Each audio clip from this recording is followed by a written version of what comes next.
everyone. Welcome back to Spirit Rescue Talk. I am host Amy Major with my co-hosts Cynthia Maroon and Jordan Start.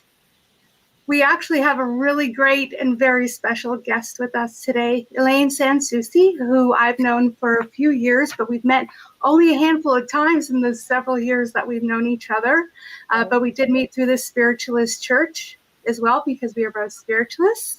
I do want everyone to know how wonderful she is. She is a QHHT level 3 specialist, as well as a spiritualist minister. Before we are going to have an open discussion today, which we always love to have on QHHT, but we're also going to discuss a little bit about this, the higher self, because it's important to know what it is, how we can connect, and how valuable it is in the QHHT sessions that so many wonderful practitioners such as Elaine does for so many people out there. Before we get into our open discussion, I would just like Elaine to say a little hello and give us a little bit of a background on herself so everyone can know just how wonderful she is. Hi, Elaine. How are you? Hi. Thank you so much for having me here. And it's nice to meet both Cynthia and Jordan also. My journey has been quite long and diverse. I went through, I'm not going to go through my whole life story. It was challenging early on, but I ended up becoming a teacher. And I also, when teaching, I always had the kids who had the problems because I have clear cognizance. And so I know a lot. And I'm also an empath.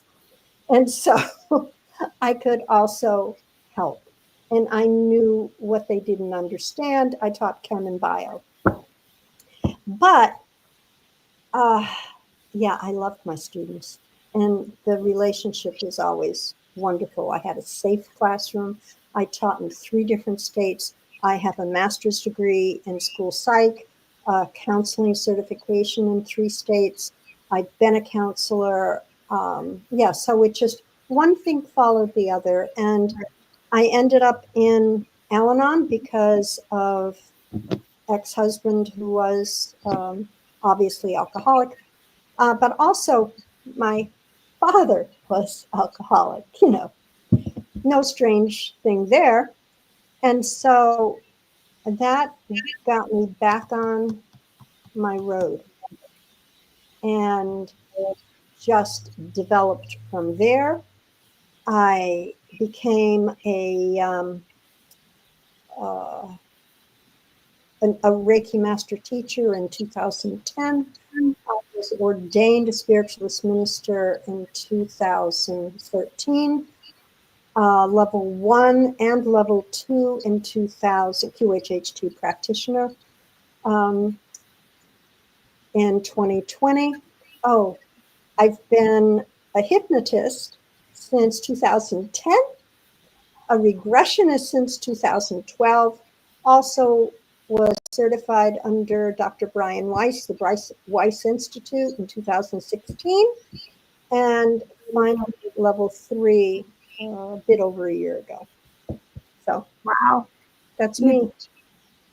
We can always kind of find where our life path takes us, because everything kind of leads us to the next step of our evolution of self.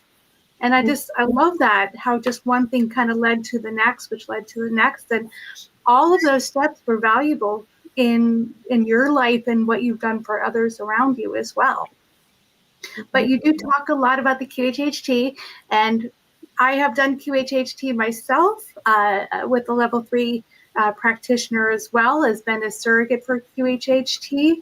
I know the value in this work, but I know there's a lot of viewers out there that really won't have any idea what QHHT is. So can you just give a little bit of a background of what this is? Just a tiny bit, because I know it's a lot. But just a tiny bit, just because, like, hey, in a nutshell, this is what it is, and how this is how it can help you.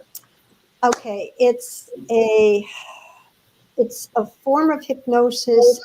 It's an entire session.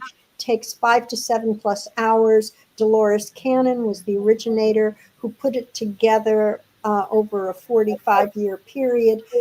whereby not only do you go into a deep state of hypnosis, but you go into a state where it's so deep that you can contact the higher self, or she called it subconscious for, she didn't know what she was contacting.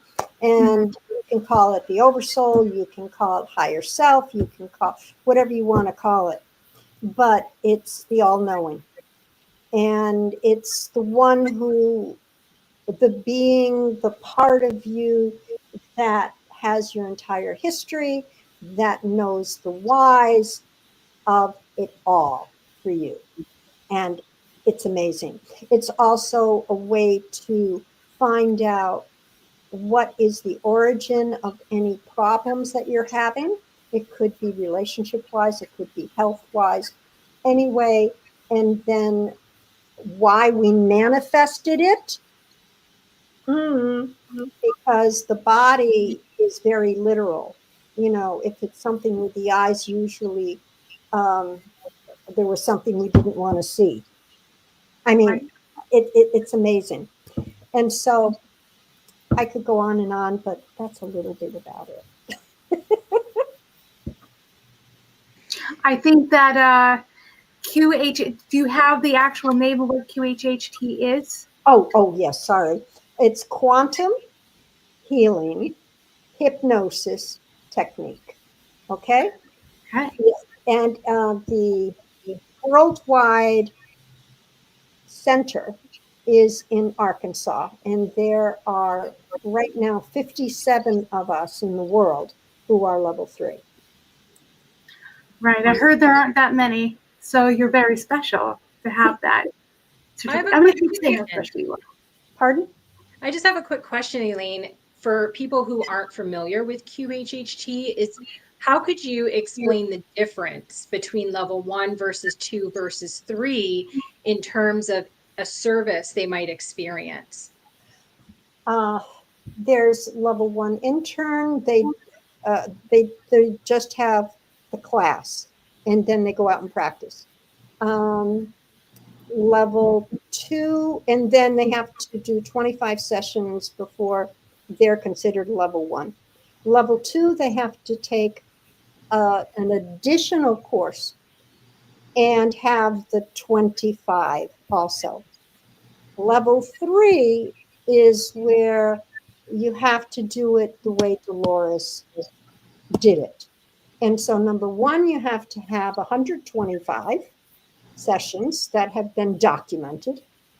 Then you have to have a training class. And then after that, you have to redo the level 2 if you haven't done it. It's a lot. And then it's not once and you're done. It's every 2 years you have to requalify. Right. I have a follow-up question as well. Yes. So for someone who is looking to access this passion, what is the difference in them seeking out a level 3 practitioner versus a level 1? Okay, it's expertise. And experience? Really, it's yes. Yes. The amount of experience, the knowledge, the know-how, because every single session is different. And we never know what's going to happen. Never. Because, I mean, you can think of one part of the hypnosis part is you go through a different existence. Now, the existence could be as another person, it could be as a grain of sand, it could be as an octopus, and you go through different days of the life of, or sometimes they hopscotch and they go here and then they go to another life and another day in a different life. And sometimes they stay in this life earlier because This is the most important life with them at this particular time. It's wherever it is the most appropriate time and place for them to go to find out information that connects with their problems and what's happening in their life right now. Okay. Well, thank you for answering that, and congratulations on your level 3 achievement. It certainly does sound like a lot of work. It is. It is. Thank you very much. Yeah. And I know discussing QHHT and talking about connecting to the higher self and knowing that it is the oversoul of who we are. Can you explain a little bit about where is the higher self? And, you know, other than QHHT, are there other ways to connect to the higher self? I know this answer, but I'd love to hear from your perspective. Okay. Now, one of the things that happens during a session is that the channel from the individual to the higher self, and you usually do it this way, but it could be that way because the higher self is just a larger, it's spiritual. Okay, so it has no form. And part of an aspect of our soul is within us, and it's divine. And so the larger part is on the exterior, and that's called the higher self that has all of the information about us. And so, again, during a QHHT session, during hypnosis, the channel is open for communication. Now, this channel can be continued to stay that way once it's opened. Also, right now, many people are ascending. Those of you in this room, yeah, you know. And so many times, the higher self and the individual have merged. Now, how completely they have merged is, again, it's individual. And sometimes the individual says, oh no, I just made up all that stuff and it wouldn't have been possible. But part of it is that it may sound like them, because another thing that happens is that years ago, people's conscious mind went to sleep or kind of just clinked out, okay, during hypnosis. Now, a lot of times, many people are continuing to be aware, but they're not awake. Okay? So the conscious mind is observing. And sometimes the conscious mind wants to kibitz a little. All right? But basically, at the same time, the subconscious or higher self or whatever is then communicating with the practitioner. Now, part of the hypnosis is to have the client write down questions that they want answered about their life. And sometimes it's about molestation. Why did that happen? You know? And sometimes the higher self won't answer because the person's not supposed to know.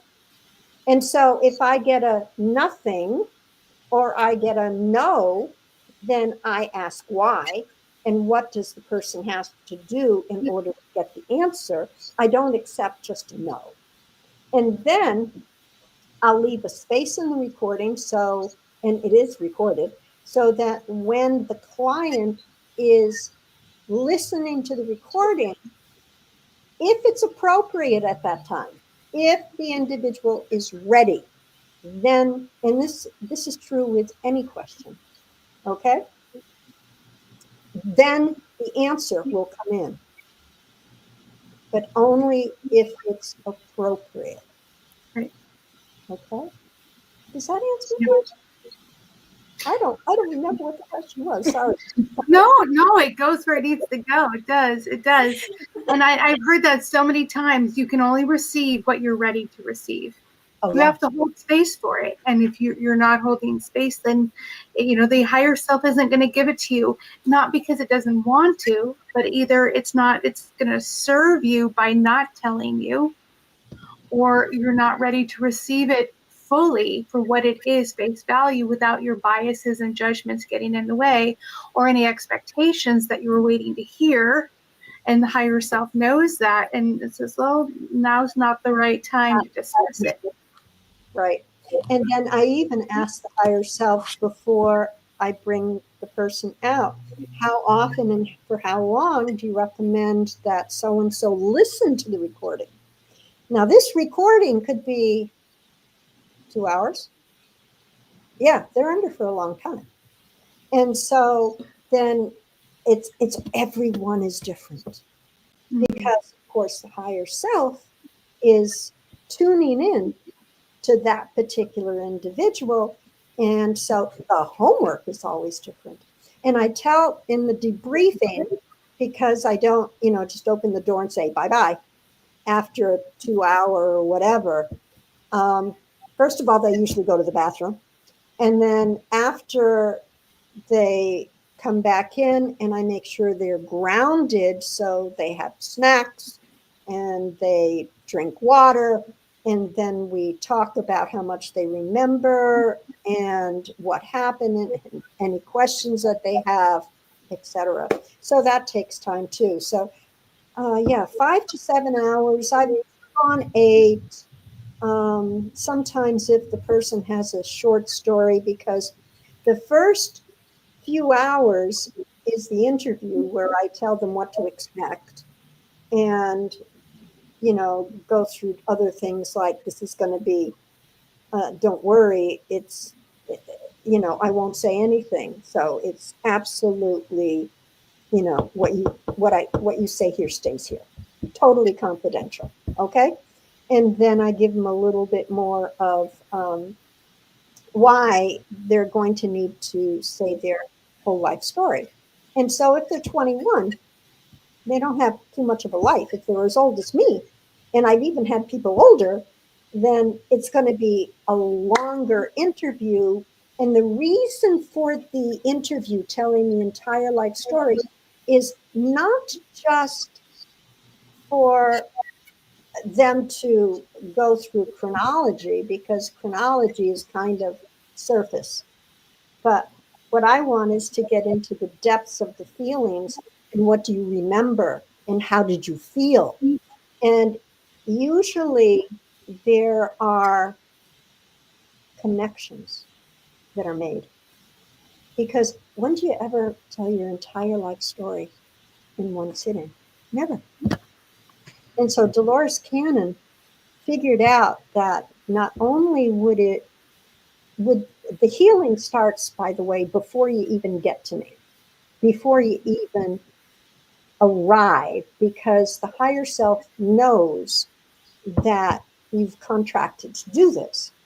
And so usually people come in and, we start talking, and they'll tell me that, yeah, past few days, it's been interesting.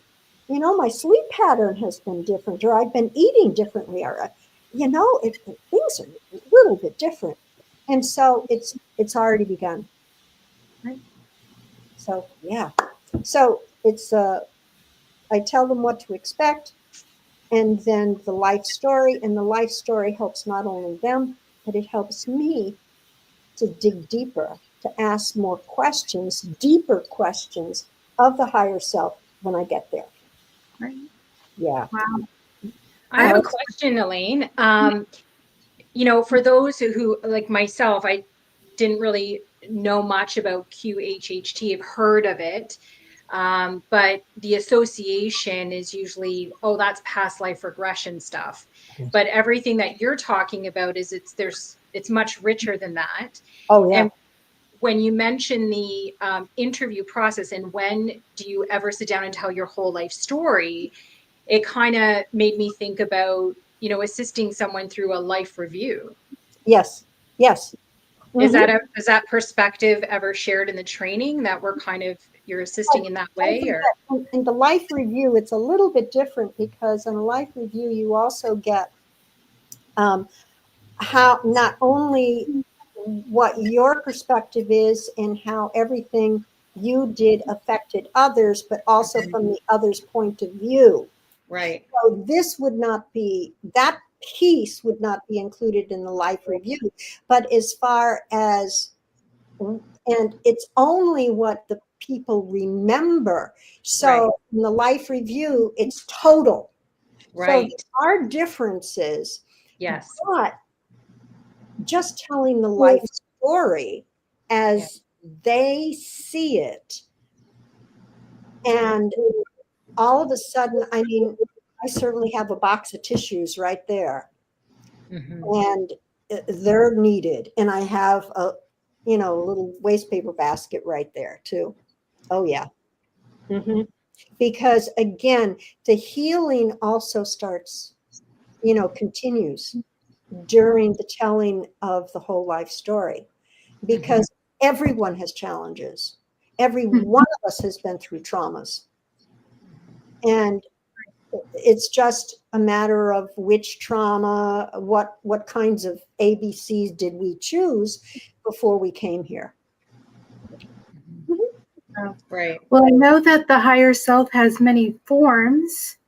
And my guides have always told me that we have a higher self on every dimension, technically.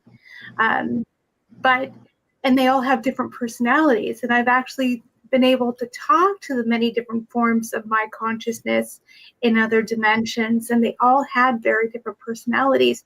Do you find that some personalities are quite different from others, or do you find the higher selves are very similar to the person?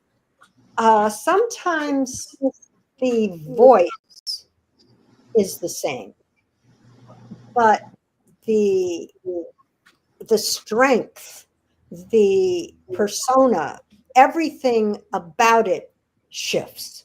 Okay. But sometimes you'll get a mechanical kind of voice. Okay. Very mechanical. It's, again, it's all different. You know, I'm going in blind every single time. And I just have to trust. I know my higher self is working and has already been working with the other person's higher self before they arrive. Right, right. I have a quick question just to kind of bring it back to something that you mentioned earlier about how during this awakening process, people are merging more with their higher selves. And I'm curious of your perspective of what you would tell someone who really doesn't know much about that. What would be the benefits of emerging more? Okay. So for those who are just awakening, they're going into the spiritual. They're realizing that there's more than the 3D materialistic. Do this, do that, do this, and everything will be fine. And this is how you succeed. And succeeding in life is accumulation of goods or something like that. Okay? Whereas the spiritual is realize that we are actual spiritual beings, everlasting beings that is having this temporary physical life in this, I call it a bodysuit. Some people call it a meat suit. Okay? Because we've chosen it, we've put it on, we're going to take it off. And we've been in other bodies, we've been other forms. We've been all over. Amy, you mentioned dimensions. We've been all over eternity and the different universes. And so I've had people being in the cosmos. All right.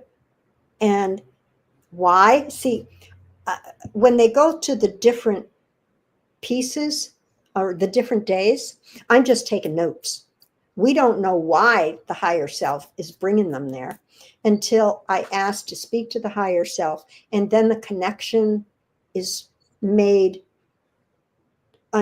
completely. And then I ask to speak to the higher self and ask questions.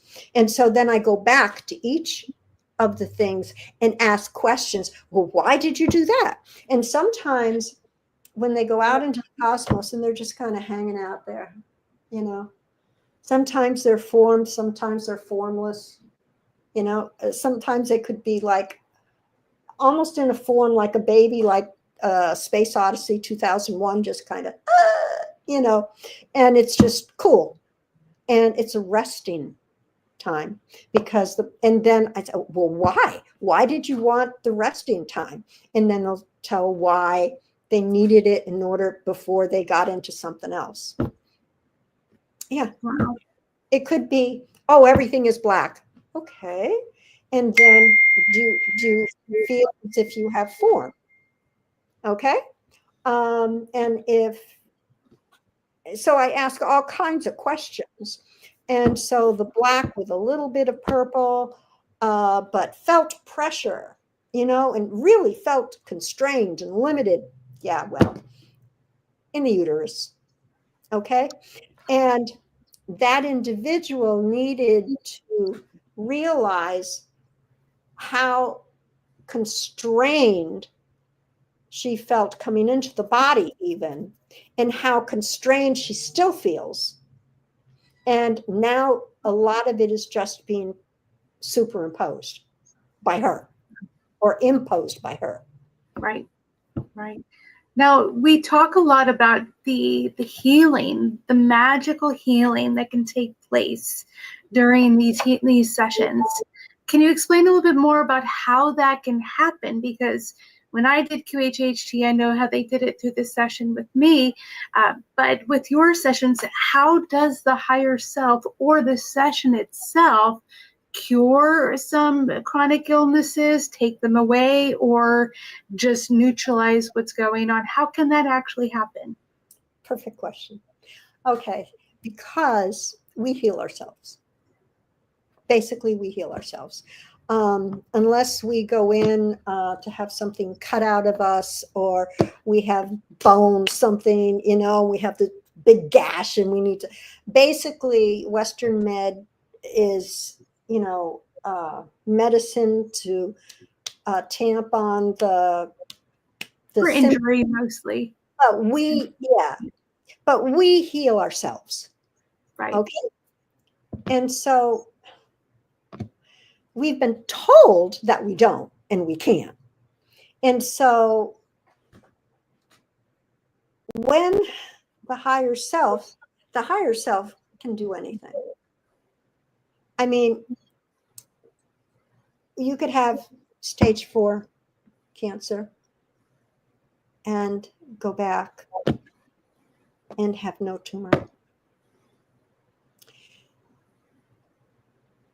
I had a person who sat up and she was going to read something. Oh yeah, she was looking on her phone because I do double recordings just in case something doesn't go, on one. Mm-hmm. And so all of a sudden she was just doing it without her glasses. She said, oh, I don't need them. Usually because of the connection, their whole face looks different every time. The eyes are bright and it's rejuvenative. I mean, because we're in this little room with this high energy. And I've had people walk into my back room and almost want to whisper. I said, oh, this is nice. And it's just the energy right of the room. Yeah. can you imagine talking to all those higher selves? And sometimes others come through. I've had a couple of conversations with Jesus. I've had a conversation with Mary. I mean, and it goes on and on and on. Have you ever had a collective come through? Yes. Not just one. Oh, yeah. Oh, What was many that? times. Many times. And I've also had a collective come through when the person thought that there were entities within him. Okay. And actually, he had manifested these being entities. So I was talking to this collective that he had manifested, and found out that he was having these incredible headaches, but he didn't. And if the collective had chosen to go, if he had wanted them to leave, then he wouldn't have had headaches, but he also wouldn't have had the energetic spiritual orgasms that he had been having. Okay. And they went back and forth. And so I was having the conversation with this the spokesperson for the collective. Also, every now and then I'd have the conversation with the higher self, and then there would be me, and then there's the guy. That was really interesting. And so he had a couple of collectives within him. But I know what you were talking about, Amy, because sometimes higher self is singular and sometimes it's plural. Okay. Right. I've had both. All right. And sometimes I ask, how, with whom am I speaking? And could you explain a little bit, please? And so I can get a little bit more information for the recording, for the person. Are you finding that they're bringing through a lot more information now that they have been before? Because I've been told that we're in such a state of ascension and in such a fast pace right now that they're giving us information they wouldn't have done 20 to 50 years ago because it wasn't serving us, who weren't ready for it. But now they're just throwing all this information at us, and it's really expanding our consciousness.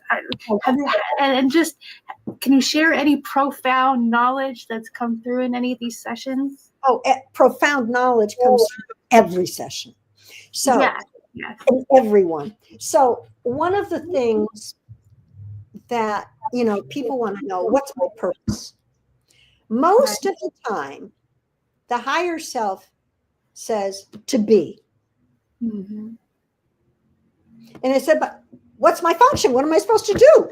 It's the higher self basically says, you're supposed to continue doing what you're doing. It doesn't matter what you're doing, but how you are being.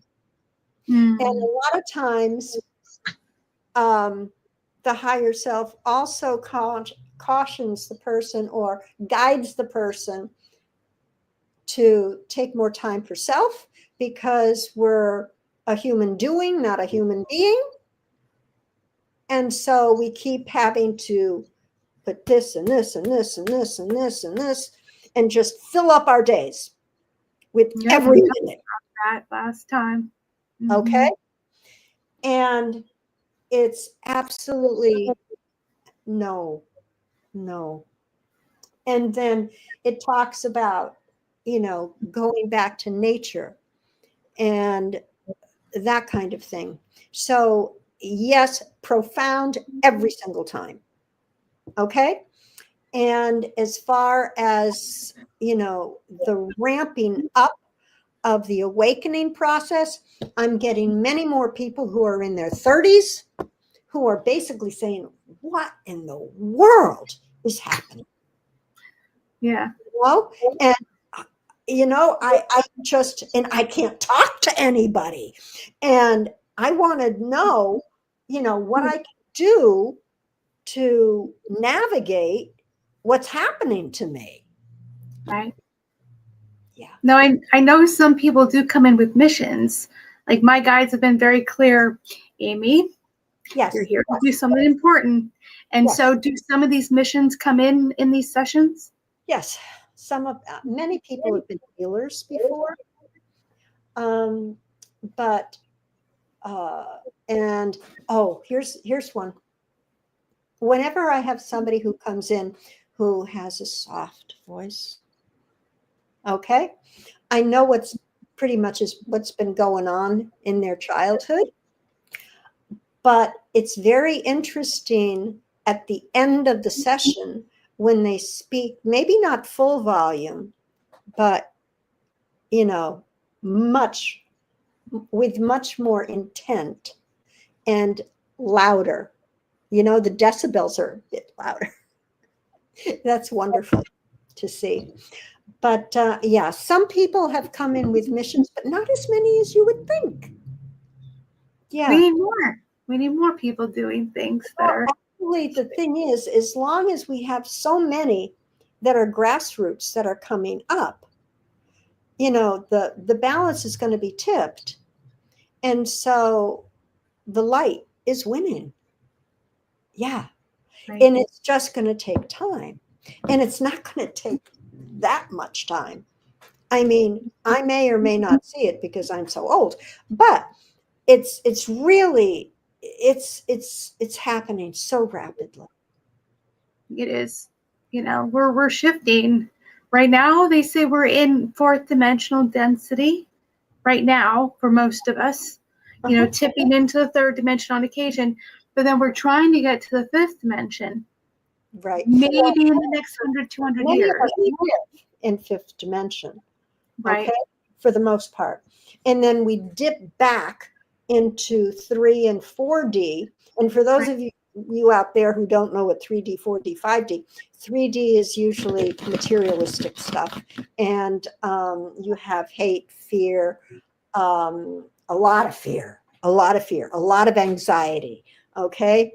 And that's how you're living. And it's fight or flight. It's that kind of thing. And 4th D is basically between 3D and 5D. 4D is still having your foot into 3D, but now realizing that there's compassion and love and peace. And peace actually starts from inside here, not outside there. And it's more that you're in charge of your own spirituality, not somebody else out there, not rules out there, but for your own truth, you're responsible.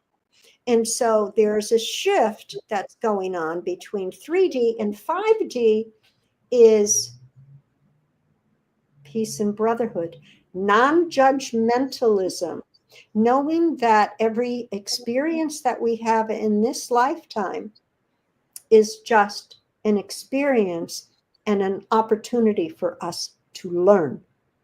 Right. That's not easy. So 5D, and then there's compassion, a lot of compassion in 5D. And so we're in 4D and we're going into 5D. I have a question off of that, Elaine. So I feel like I don't want to answer for you, but I feel like I might know where you might go with this answer, but I think it's a really important question. Here, in my previous field, working in the field of addiction, I dealt with a lot of suffering. Oh yeah. Tremendous amount of suffering, 3D suffering. Right.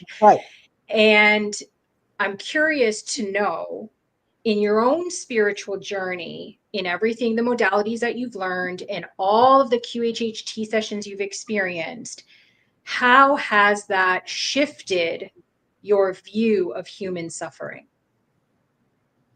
Sometimes that it was chosen. Yeah. Chosen. A lot of people don't like to hear that it was chosen, but it's chosen from the higher self. It was chosen for what it could bring to the person and how the person would then be able to help others by actually living through that pain. Because we all suffer. It's just a degree and for what and for how long and the intensity and all of that. But yeah. Uh-huh. I'm Until we curious. get to the fuzzy. What was that, Jordan? I'm curious, Elaine, if and during any of your sessions, just kind of piggybacking off of Cynthia and your response there, if the higher self is given any, from what you can recall, any guidance or advice to help someone who's trying to navigate the suffering, because the choice in itself is very challenging, right? And we know being in the 3D, it's not easier said than done. Much Any advice? Yeah. Usually with the understanding of what the contracts were before, because they want to know, did I have a contract with so-and-so who was such a pain in the butt, and really caused me so much pain. And the higher self will give a different view on that and say, well, before your incarnation, the two of you contracted that you wanted to experience suffering to be able to do such and such. And this other being said, okay, I will do this for you. It was a contract, or it was an agreement. An agreement sounds softer. An agreement between beings prior to. Okay? And then the higher self also says, I've had people who've had incredible lives, torture, years of molestation. I mean, yeah. And the higher self always comes through with whatever that individual needs for solace, for guidance, sometimes homework, in order to heal in order to do what they're supposed to be doing as their life continues. Does that make sense? I know this might be a little bit more advanced, but I'm going to ask it anyway, because if I do that, when we study a lot about the soul, we understand that we're all created at the same time, but there are many of us that experience or come to Earth much sooner than others, such as starseeds are just now beginning to touch down, and they're like, what is this place and how do I leave it quickly? Because they don't want to be here. Exactly. And then there's some of us that are earthies that we've been here for thousands of years. So they kind of go into, okay, well, you're a baby soul, you're a mature soul, you're an old soul, all depending on how long you've gone through the earth experience, the human experience. How many times?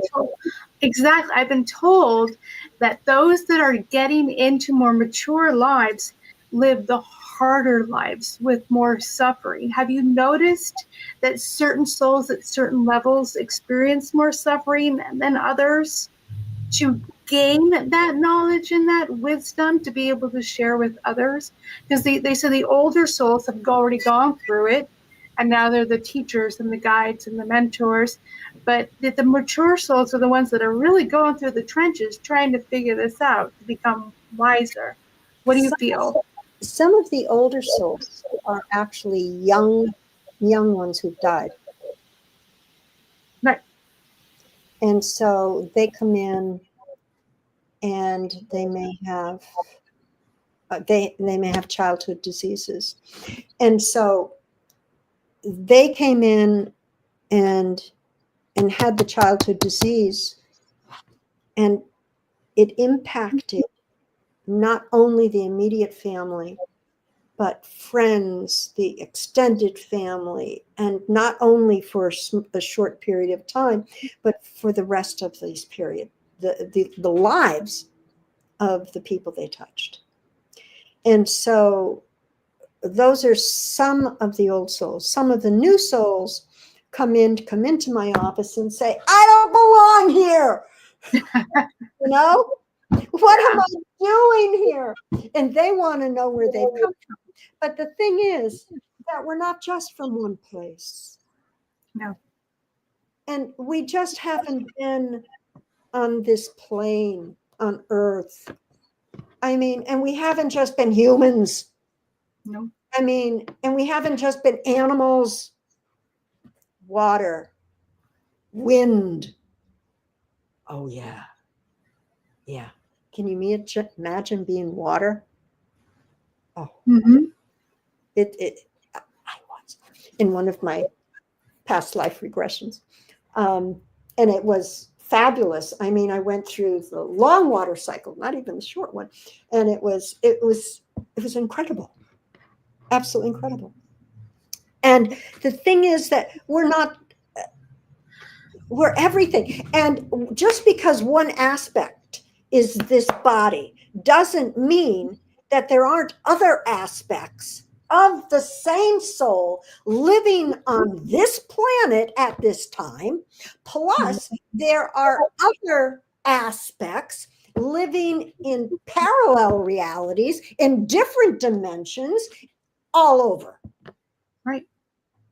And you might just meet one of them, which is yourself. Oh, yeah. Yeah. Mm-hmm. And then there are hybrids, and there this and there that, and then there are the ETs. And yeah. Mm-hmm. And have I had people with ET contact or hybrids? And oh, yeah. Now, I know this is a little off topic, but a lot of people have asked, since you're talking to higher selves, what about the twin flame? Do higher selves come in and kind of explain a little bit, such as, and the concept of twin flame, such as does the soul split and you have a doppelganger out there, or does the higher self have a twin flame, or do they not exist at all?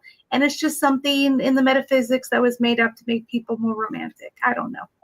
Well, it's yes and no, because yes, we can be a twin flame, but we can be more than just a twin flame, because don't forget that there are soul groups and soul families, and sometimes your soul partner is not necessarily going to be a romantic partner. Right. I mean, and it's very complex.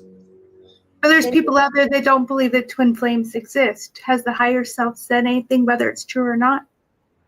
That the higher self has not specifically said, because usually yes, no answers I stay away from. I usually ask about open-ended questions so that the higher self just, sometimes I need yes, no answers, like when I'm asking to describe this, or are you young or old, or this, that, but generally it's open-ended so that I do not direct the higher self. Right.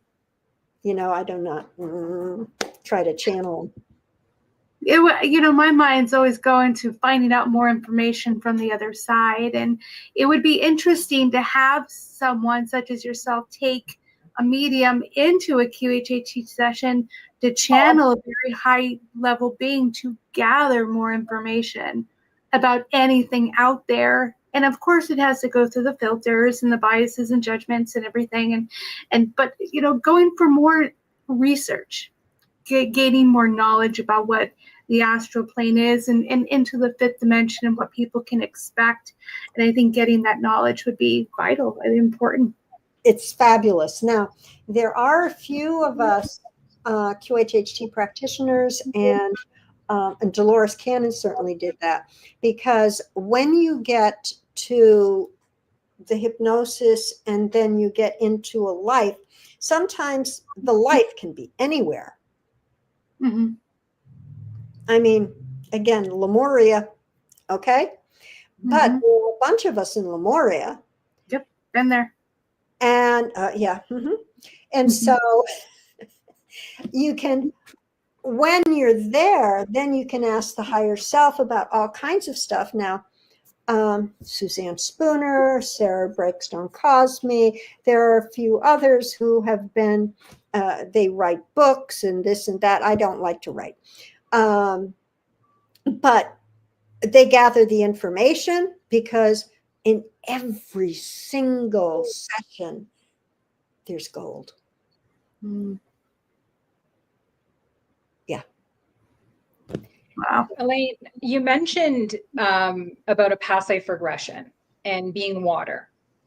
And I'm curious to That know. was in a QHHT session. Yeah. Right. Okay. So my question is, I would imagine doing the training that you've experienced your own amount of having these type of sessions, and was there a past life specifically experience that was a total game changer for you? Just past life. I think it was the first time I ever had a past life regression, and it was in the early 1990s. And at that time, the regressionist, and I had 4 different lives that he could go boom, boom, boom, boom. And he took down, of course, we didn't have recorded, he just took down notes. And the fact that my ex-husband was in that life, and I remembered and it was probably in the 1500s, that I didn't recognize his body. I recognized his soul. I recognized him. And I was just a young girl, a teenager, but my father had already chosen him for me. Mm-hmm. And I thought, oh my gosh, And so here we were playing it out again to finish the process. Wow. Yeah. So how did that impact you? Oh Lord, this is 30 years ago. I would say it just continued me on. It gave me impetus to continue on my spiritual development and to just go further, to learn more. And I've always been a seeker. And that's why I've kept shifting, And one part of me just wanted a stable, normal life. And boy, I haven't had that, And I'm still shifting. I'm still, growing. I'm still, yeah. Seems like the more you get into this kind of stuff, the more you transform as a person over time significantly. And the faster the transformation comes. And the more QHHT sessions I do, with each session, each one is phenomenal. Yeah. And it's hard to describe how it affects me other than saying it's just a wow. Thank you. Yeah. Well, we know how amazing this can be for others. And there might be a lot of people watching right now to say, you know what, this interests me so much. And I really want to find out more. How can people reach out and connect to you to find out more information about this? Well, that's easy because it's my name. So it's ElaineSoucie.com. All right. They can also find there's on there, it says all the services I do, including QHHT, what the prices are, or the price and how it's arranged. Some people come in from out of state. I have places to, different places they can stay nearby. I'm located in Peterborough, New Hampshire. That's where my office is. And I'm like poop. I'm on Facebook. I'm on Instagram, YouTube, let me see. You got TikToks out there too. Yes, I'm on TikTok. I knew there were 5, and X too. Anyway, so I'm on those 5, and it's all Elaine Soucie. And yeah, I live in Jaffrey, and my email address is really easy. It's, well, actually, it's easier this way. It's QHHT Elaine at gmail.com. That's pretty easy. It's pretty Thank you so much for joining us today and sharing all this information about QHHT and the higher self. It's like it has made an impact in my life, and I know Jordan said that she's done it, and it's been inspiring for her. And this is why I really wanted to have you on to discuss this work. We need more QHHT practitioners out there in the world, because this is the future of healing. I feel the future of healing for so many things and so many chronic illnesses. And at least it gives you an idea of the whys, like Elaine was saying. Understand the whys. Go out, and when they leave, they can just be healed. Right. Period. Of stuff that they've had since they were kids. Yeah. Can't ask for more than that. Yeah. So, and again, if any of you would like to reach out or have any questions for any of us, Cynthia, where can they reach us? They can reach us at our email. We prefer that mode of communication as opposed to social media. So email us at spiritrescuetalk@gmail.com. We'd love to hear from you. Elaine, thank you so much for being here. One of the things I love about your energy is you really come off super non-judgmental. You have a wealth of experience. It seems like you've really heard a lot. You're very open-minded. And so if you are watching and you're like, I'm really interested in this, it would be probably a really, really helpful experience to be able to be really honest about your own intuitions about yourself, or questions that you have about your own experiences. It's just another way to experience healing and shifts in perspective. So, yeah. Thank you. Yeah. Well, again, it was a pleasure. It was just a wealth of knowledge, as I knew that you would have. And I want to thank everyone for joining us today, and we hope to see you again next time.